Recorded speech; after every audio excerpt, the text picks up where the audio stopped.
Back now to our top story. Huge crowds have packed the streets of Iran's capital for the funeral of the military commander Qasem Soleimani. Prayers were led by the supreme leader, Ayatollah Ali Khamenei, who's promised revenge. Al Jazeera's Asad Beg reports from Tehran. A nation in mourning and tears from the supreme leader. For Iran's top military general, assassinated in a US drone strike in Iraq, Ayatollah Khamenei, a friend of Qasem Soleimani, led the funeral service at Tehran University. Outside, the streets of the capital were packed with Iranians who considered Soleimani a hero, a man who defended his country. Crowds like this have not been seen since the death of the founder of the Islamic Republic, Ayatollah Khamenei, 30 years ago. Soleimani's daughter addressed the crowds. Today, the philosophy and struggle of my father has made the resistance front into a principled and victorious philosophy. Soleimani and Iran have long supported Palestinian groups. A senior Hamas leader, Ismail Haniyeh, paid his respects. We're here to express our heartfelt condolences to the leader of the Islamic Revolution, Ayatollah Khamenei, General Soleimani's family, and the flag bearers of the resistance against the Zionist regime and the US. The crowds chanted, sang, and cried.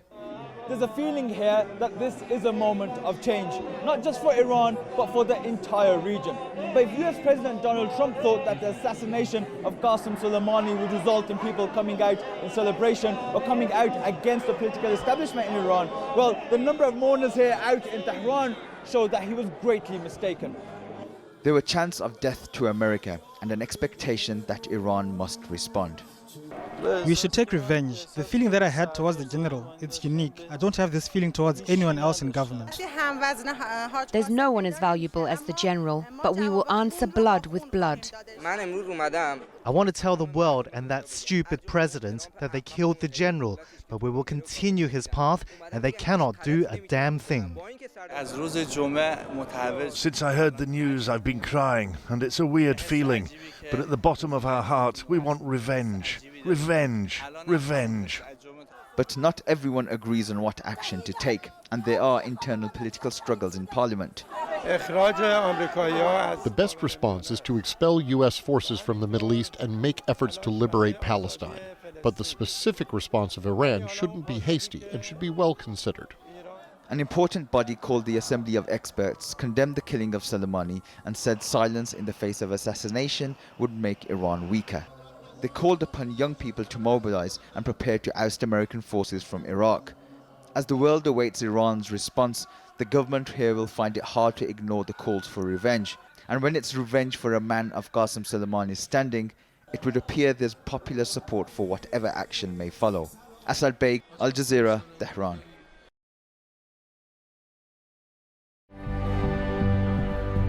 Welcome to the program. Huge crowds have gathered in the Iranian city of Kerman for the final funeral procession for General Qasem Soleimani. The top military commander was assassinated in a US airstrike in Iraq on Friday, and he'll be laid to rest in his hometown. Well, in response to the killing, Iran's parliament has now approved a motion designating the US Army and the Pentagon as terrorist organizations. Well, a short while ago, Iran's foreign minister said the US had miscalculated by targeting Soleimani, accusing it of making the world insecure. The Iranian nation and freedom fighters are mourning this great loss. The United States, by assassinating a senior Iranian general, has started a new chapter that will cause them problems. The beginning of the end of America's presence in the region has started. They do not respect international law. They are attacking Iranian history, which is a shared heritage to the whole world.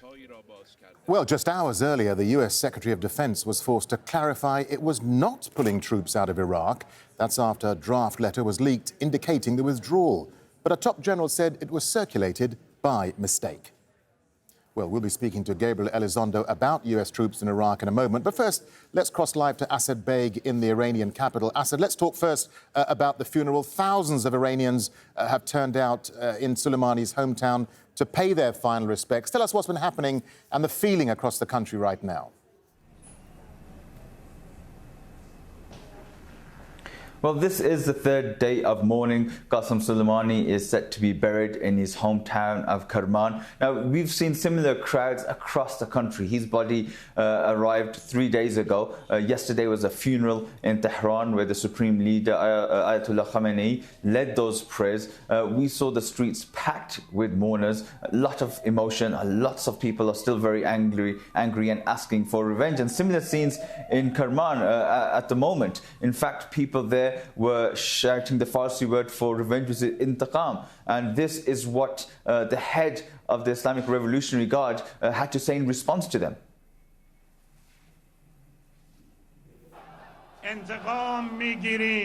Our revenge will be harsh and tough. Be certain, be calm. We are telling the enemy we will avenge him. If you respond to our revenge, we'll burn that place you love, and they themselves know where it is. And Assad, meanwhile, the Iranian parliament met earlier today in a response to the killing of Soleimani. Tell us a bit more about what came out of that session and any more political reaction. Well, a motion was put forward that designates the Pentagon and US forces as terrorist organizations. Now, this is an amendment from another motion that was passed last year in April that designated CENTCOM, the United States military in the Middle East and Afghanistan, as terrorist organization. Now, this is a response to the assassination of Qasem Soleimani, but we've also had the head of the Supreme National Security Council. Now, what he said is very interesting. He said that they have discussed 13 possible scenarios as a retaliation to the United States. And he said that it would be a nightmare for them. And it says if the American forces don't leave on their feet, they will leave in their corpses in coffins. So some very strong words coming out of Iran. There is the feeling on the street that people do want revenge, and that's been reciprocated in terms of words from politicians, leaders and the government here. Now, this language has been ratcheted up, and it's going to be very difficult for Iran not to have a retaliatory action, because that's what's been called for on the streets of Iran. All right, to Assad Baig there in Tehran. Assad, thank you.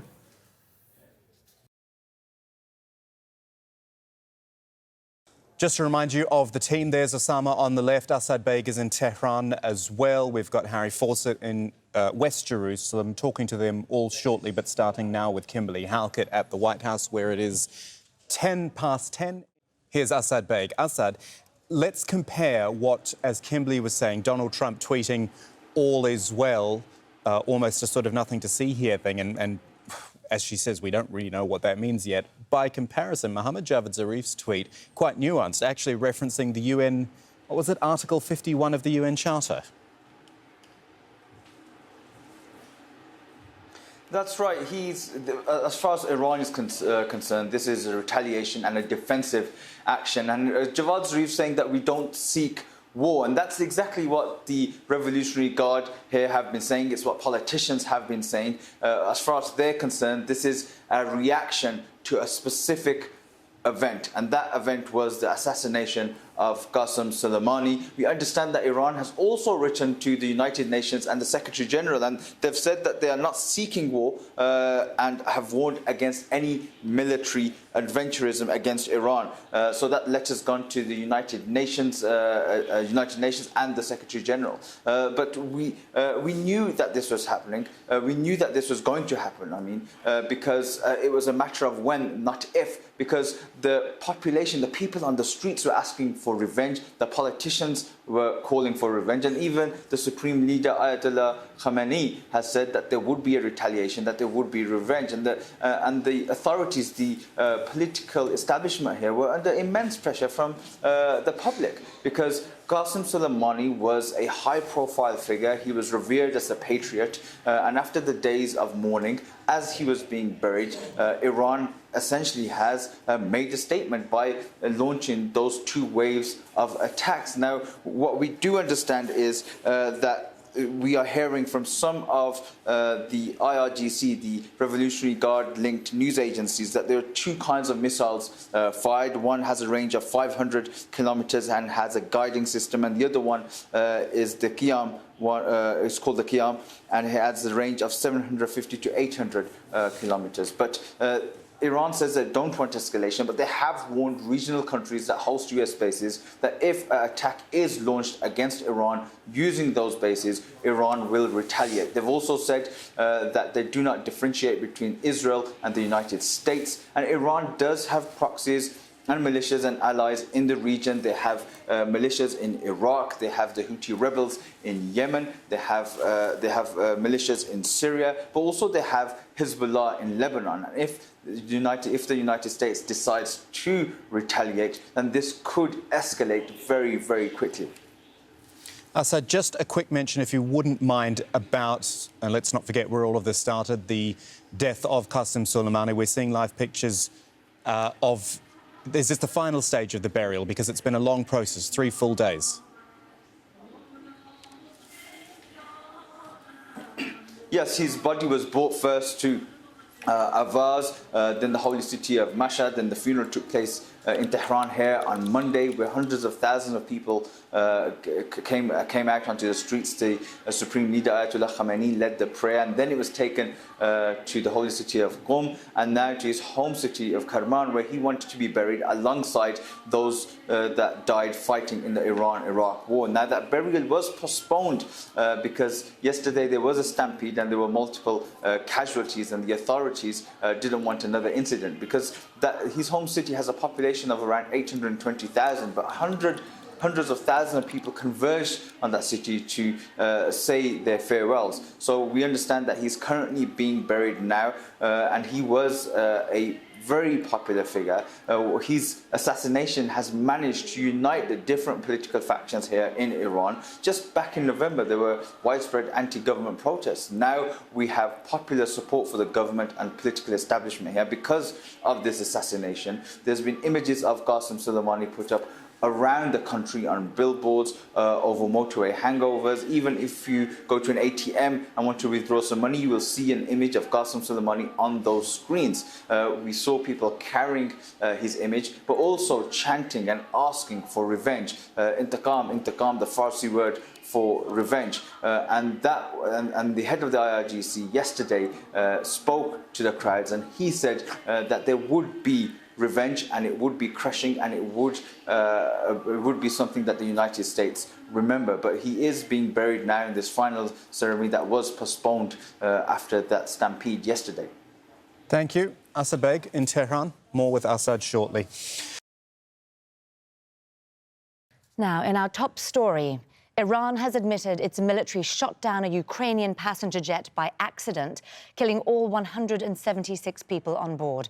The plane crashed shortly after takeoff from Tehran on Wednesday, after Iran fired missiles targeting US forces based in Iraq. Western countries have been piling pressure on Iran, which has spent days denying that it was responsible for that crash.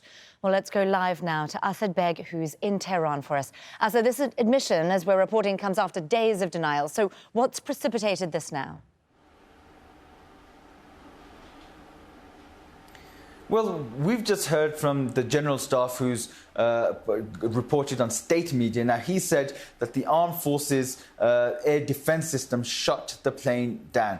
He said that it was a mistake. They're saying it's a mistake, and it was the air unit that mistook the plane. It was at a sensitive time where the armed forces were at heightened alert, and it said it was a human error. Didn't happen on purpose. They offered their condolences to the families of the victims and has asked the Revolutionary Guard to explain what happened to the public on state TV. Now, this comes after days of denial. We had the chief of the Civil Aviation Authority yesterday saying that it was scientifically impossible and illogical that a missile struck the aeroplane. We had further denials later on when he addressed journalists, saying that it was impossible, that he could guarantee that it wasn't shot down by a missile. But we did have countries coming out. We had the United States, we had Canada and others saying that they had evidence or intelligence suggesting that it had been shot down by a missile.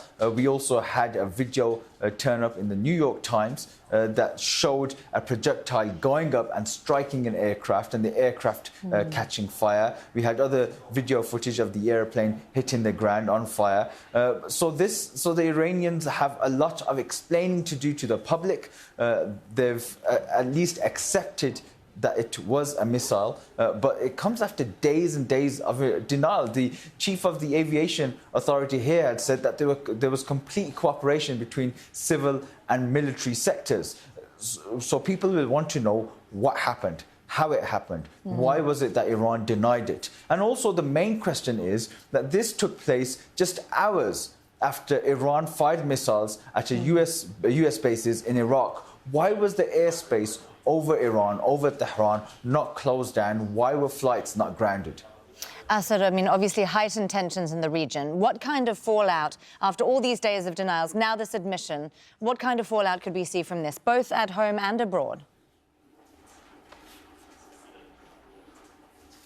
Well, at home, Iran has been experiencing more support after the assassination of Qasem Soleimani. We saw hundreds of thousands of people out on the streets. Now, this could change that because it's the 1988 Iranian air disaster where the US Navy shot down an Iranian air flight is still fresh in the memory of people here. President Rouhani used it against Donald Trump after Donald Trump said they would target 52 sites in Iran, including cultural sites, if Iran responded to the United States.